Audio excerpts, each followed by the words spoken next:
Now for our story. Don't try to stop me, either of you. I'm going to the hospital and make Carla talk.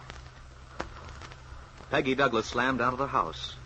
Bill Meade rushed out to stop her, but he was too late. As he went down the steps of the front porch, the little pickup truck tore out of the garage and swooped through the gate to the main road.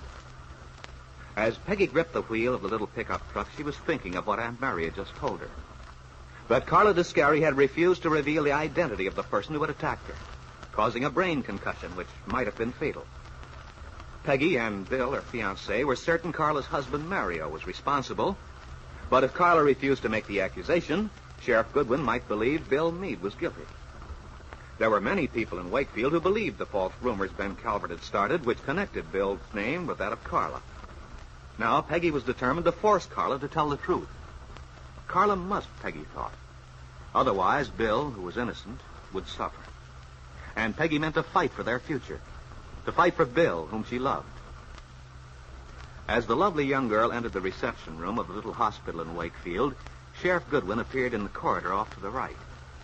He came toward her. Good evening, Peggy. Are you looking for your aunt? No, I'm not, Sheriff. Aunt Mary went back to the farm about an hour ago. Uh-huh. That's what I was going to say. Your Aunt Mary's okay, Peggy. Not that we always see eye to eye on things, but she's a fine woman. Sheriff Goodwin, you must know why I'm here. Well, now, I kind of figured you might want to go in and see Mrs. Descari. That right? That's right. I'm awfully anxious to have a talk with her. Unless... Did she tell you anything after Aunt Mary left? No, not a thing, Peggy. You wouldn't expect a gentle, sweet little girl like Carla Descari to be so darn stubborn. Well, maybe you frightened her, Sheriff. I mean, being an officer of the law and all that. Maybe Carla would be more likely to talk to someone else. Uh-huh. You mean, like yourself, for instance? Well, yes. Yeah, I thought you might have a bee in your bonnet when I watched you come in here. Oh, Sheriff, it's awfully important. I just got to see Carla. Mm-hmm. Well, I'm not too sure that's such a good idea, Peggy. Why not? Well, you might get Carla too excited, for one thing. Oh, no, I won't honestly, Sheriff. I mean, at least I'll try not to. And I promise I won't stay long. Well, she's been a very sick girl, you know. And all this questioning might not be too good for her. It's different with me. I've got to get to the bottom of this. But That's right, Sheriff. I know you do, and I think I might be able to help. Mm-hmm. What gives you that idea? You two gals are friends, I know, but she's fond of your aunt, too. Still, that didn't make her talk any. But if I could see her alone, I'm sure that I could get her to say... Now, wait a minute. I'm not going to let you two kids get together and cook up some story between you. Oh, no. But you're wrong, Sheriff. I wouldn't do a thing like that. Mm-hmm. Well, maybe not.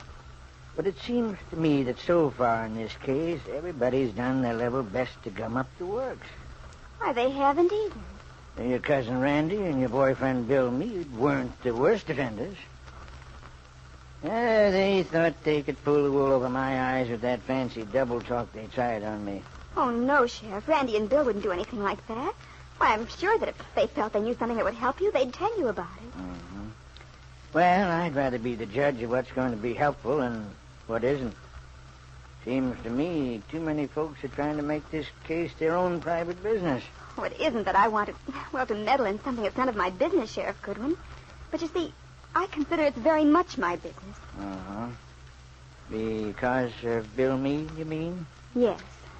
Yep, that's only natural, I guess. If you're in love with him, planning to marry him, I can see where you'd be worried.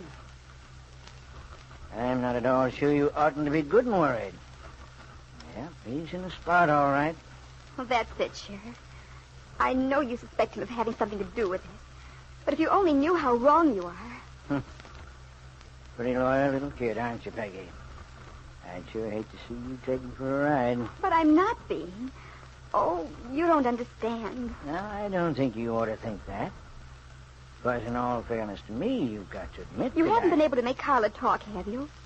No, not yet. Well, then don't you see? If you let me talk to her alone, maybe I can persuade her to. That'll be helping, won't it? Well, I suppose it would. I sure do want to crack this thing as soon as possible. But I can't let you go in there alone without a witness. Well, isn't there a nurse with Carla?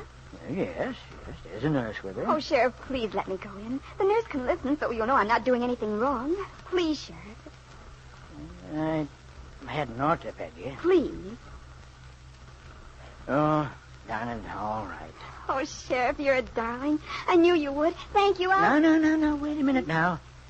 You have to promise me that if you do find out something, you'll tell me about it. Tell me exactly. Oh, of course I will. That's what I intend to do. See, Sheriff, Bill and I want you to know the truth. That's the whole idea of my seeing Carla. Carla Descary's room was in semi-darkness when Peggy entered a few minutes later. Carla was lying motionless with her eyes closed.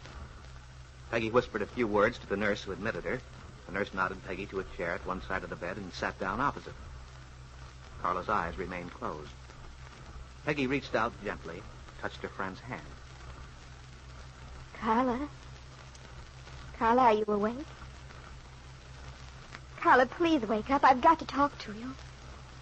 I'm awake. Oh, please, Carla, open your eyes. It's me, Peggy. I know. I knew as soon as you came in. Carla, I'm awfully sorry about everything. I do hope you feel better. I'll be all right, Peggy. It was nice of you to come. Well, Carla, we have to have a serious talk. Not now, Peggy. Please don't pester me. The sheriff's been here and... Oh, I hate to bother you, and I know how ill you've been. But, Carla, this is so terribly important. You can't just think of yourself. I'm not. It's not me I'm thinking of. But you can't think only of Mario either. It isn't fair. Carla, you've got to tell me what happened. I don't remember. I don't believe that. You're shielding Mario, aren't you? That's why you won't talk. Where is he, Peggy? They won't tell me. I've got to know where Mario is. He's gone, Carla. We don't know where he is. Nobody's seen him since you were hurt. He disappeared. He's gone. Yes.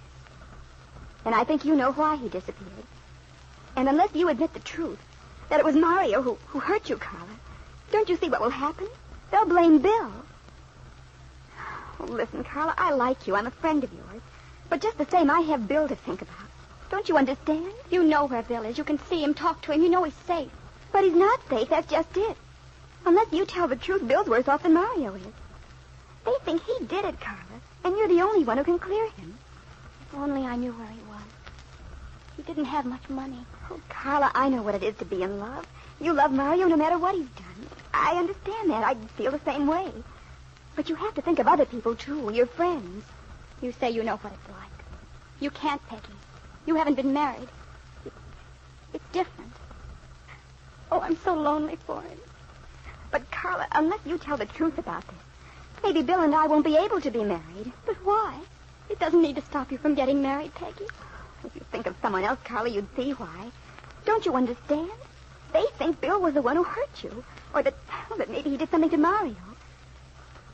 Bill stood up for you. He's been loyal. He's tried so hard to help you.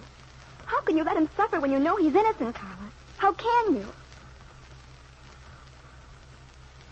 But Carla Descary's answer to the pleading of her friend Peggy was the same as it had been to the sheriff and Aunt Mary. Silence. Carla turned her face to the wall, refused to speak.